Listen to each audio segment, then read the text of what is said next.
Super ಆಗಿದೆ. ಇಂಥ cinema ನೋಡೋಕ್ಕೆ ಜನ ಬರಬೇಕು. ಇವತ್ತು ಬಂದಿಲ್ಲ, ಒಂದು ದುಃಖ ಏನಂದರೆ ಇಂಥ ಕಂಬಳ 68 ವರ್ಷ ನಿಂತು ಹೋಗಿತ್ತು ಕಂಬಳ. ಅದು ಜನ ಹತ್ಕೋಬೇಕು. ಯಾಕಂದರೆ ನಮ್ಮ ಅನ್ಯ ಭಾಷೆಗಳ ಸಿನಿಮಾಗಳನ್ನೇ ನೋಡ್ತಾ ಹೋಗ್ತಿದ್ದಾರೆ. ಈಗ ಅದೇ ತೆಲುಗು ಮೂವಿ ಆಗಿರ್ಬೋದು, ತಮಿಳ್ ಮೂವಿ ಆಗಿರ್ಬೋದು, ಮತ್ತು ಹಿಂದಿ ಮೂವಿ ಆಗಿರ್ಬೋದು, ಜನ ಫುಲ್ ಹಾಕ್ತಿದ್ರು. ಇವತ್ತು ನೋಡಿ, ಅದು ತುಳುನಾಡಿನ ಸೊಗಡನ್ನು ಇದು ಮಾಡಲಿಕ್ಕೆ ಜನ ಬರ್ತಿಲ್ಲ ಅಂದರೆ ಎಷ್ಟು ನೋವಾಗ್ತಿದೆ ಅಂದರೆ ಹೇಳ್ಕೊಳಕ್ಕಾಗ್ತಿಲ್ಲ. ಮೂವಿ ಅಂತೂ ತುಂಬ ಚೆನ್ನಾಗಿದೆ. ಜನ ಥಿಯೇಟ್ರಿಗೆ ಬಂದು ಮೂವಿ ನೋಡಿ. ದಯವಿಟ್ಟು ನಾವು ಕೇಳ್ಕೊಳ್ಳೋದಿಷ್ಟೇ, ಮೂವಿನ ಥಿಯೇಟ್ರಿಗೆ ಬಂದು ನೋಡಿ, ಪೈರಸಿ ಮಾಡಬೇಡಿ. ಮೊದಲು ಅದು ಪೈರಸಿ ಮಾಡಬೇಡಿ, ಥಿಯೇಟ್ರಿಗೆ ಬಂದು ಮೂವಿ ನೋಡಿ. ತುಂಬ ಚೆನ್ನಾಗಿದೆ. 2.5 ಅವರ್ ಮೂವಿ, ಒಂಚೂರು ಬೇಜಾರಾಗಲ್ಲ, ನಗ್ತೀರಾ. ಅದರಲ್ಲಿ ಜೀವನ ಇದೆ. ಮೇಯ್ನ್ ಏನಂದರೆ ತುಳುನಾಡಿನ ತುಂಬ ಸೊಗಡಿನ ಜೀವನದ ಎಷ್ಟು ಇದಿದೆ ಅಂತ ಅರ್ಥಕೋಬೇಕಾಗಿದೆ. ಸಂಬಂಧಗಳಿದೆ, ಅದನ್ನೆಲ್ಲ ನಿಜವಾಗ್ಲೂ ತುಂಬ ನೋಡಬೇಕಾಗಿರೋ ಮೂವಿ. ನೋಡಲೇಬೇಕು. ದಯವಿಟ್ಟು ಕೈ ಮುಗಿದು ಕೇಳ್ಕೊತೀವಿ, ನಿಜವಾಗ್ಲೂ ಸಿನಿಮಾ ಅಂತೂ ನೋಡಲೇಬೇಕು.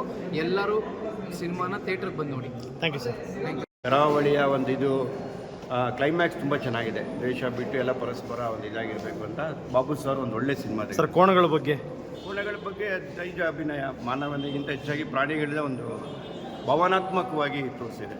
ತುಂಬ ಚೆನ್ನಾಗಿ ಮಾಡಿದ್ದಾರೆ. Thanks sir. ಸಿನಿಮಾ ಆಗಿದೆ. ಸಿನಿಮಾ ಚೆನ್ನಾಗಿದೆ. ರಾಜೇಂದ್ರ ಸಿಂಗ್ ಬಾಬು ಅವರು ಒಂದು ಒಳ್ಳೆಯ ಚಿತ್ರ ಕೊಟ್ಟಿದ್ದಾರೆ. ಮತ್ತು ಅದ್ರ ಜೊತೆ ಏನಂತಂದರೆ ಕಂಬಳ ಅಂದರೆ ಕೆಲವರು ದುಡ್ಡು ಮಾಡುವಂಥ ಒಂದು ಪದ್ಧತಿ ಅಂತ ತಿಳ್ಕೊಂಡಿದ್ರು. ಕಂಬಳ ಅಂದರೆ ಏನು, ಕಂಬಳ ಇದರಿಂದ ಗೊತ್ತಾಗುತ್ತೆ. ಕೆಲವರಿಗೆ ಬೆಂಗಳೂರಿನಲ್ಲಿ ಕಂಬಳ ಮಾಡೋವರೆಗೂ ಕೂಡ ಕಂಬಳದ ಬಗ್ಗೆ ಗೊತ್ತಿರಲಿಲ್ಲ. ಅದನ್ನು ಒಂದು ಬೆಟ್ಟಿಂಗ್ ದಂಧೆ ಮಾಡ್ಕೊಂಡಿದ್ರು. ಈಗ ಒಂದು ರೀತಿಯಲ್ಲಿ ಹೇಳಬೇಕಾದ್ರೆ ಕಂಬಳ ಒಳ್ಳೆ ಚೆನ್ನಾಗಿ ನಡೀತಾ ಇದೆ. ಜೋಡಿಕೆರೆ ಕಂಬಳ, ಚಿಕ್ಕೋಟಿ ಚೆನ್ನಯ್ಯ ಕಂಬಳಗಳು ಇವೆಲ್ಲ ಇದಾಗಿದೆ. ಇವತ್ತೇನು ಮಂಜುಟ್ಟಿಗೆ ಗೊತ್ತಿನ ಕಾಲದಾಗ ಒಂದು ಕಂಬಳ ನಿಂತೋಗಿತ್ತು, ಅದು ಸ್ಟಾರ್ಟ್ ಆಗಿದೆ.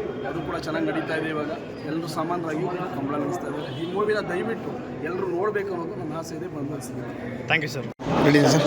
ಸ್ಟಾರ್ಟಿಂಗ್ ಎಲ್ರಿಗೂ ನಮಸ್ಕಾರ. ನಾನು ಪ್ರವೀಣ್ ಮಾತಾಡ್ತಾ ಇದ್ದೀನಿ. ಈ ಸಿನಿಮಾದಲ್ಲಿ ಸಹಾಯಕ ನಿರ್ದೇಶಕನಾಗಿ ಕೆಲಸ ಮಾಡಿದ್ದೀನಿ. ನಾವು ಈ ಸಿನಿಮಾನ ನೀವು ಯಾಕೆ ನೋಡಬೇಕು ಅಂತ ಹೇಳಿದ್ರೆ, ಮನುಷ್ಯನ ಇಟ್ಕೊಂಡು ಮಾಡಿರೋ ಸಿನಿಮಾ ಇನ್ನೊಂದು ಕಡೆ ಆದರೆ, ಕೋಣಗಳನ್ನ ಇಟ್ಕೊಂಡು ಸಿನಿಮಾ ಮಾಡಿರೋದು ಇದು ವೀರಕಂಬಳ ಪ್ರತಿಯೊಬ್ಬರು ನೋಡುವಂಥ ಸಿನಿಮಾ. ಯಾಕೆಂದರೆ ಮನುಷ್ಯನ ನೀವು ನೋಡಬೇಕು ಅಂದರೆ ಪ್ರತಿ ವಾರನೂ ಬೇಕಾದ್ರೆ ಒಂದು ಸಿನಿಮಾಗಳನ್ನ ನೋಡ್ತೀರಾ. ಆದರೆ ಕೋಣಗಳನ್ನ ಇಟ್ಕೊಂಡು ಮಾಡಿರೋಂಥ ಏಕೈಕ ಸಿನಿಮಾ ಇದು ವೀರಕಂಬಳ ಇದಾಗಿದೆ. ದಯವಿಟ್ಟು ಎಲ್ಲರೂ ಕೂಡ ಸಿನಿಮಾ ನೋಡಿ ಆಶೀರ್ವದಿಸಿ ಅಂತ ಕೇಳ್ಕೊಳ್ತೀನಿ. Thank you.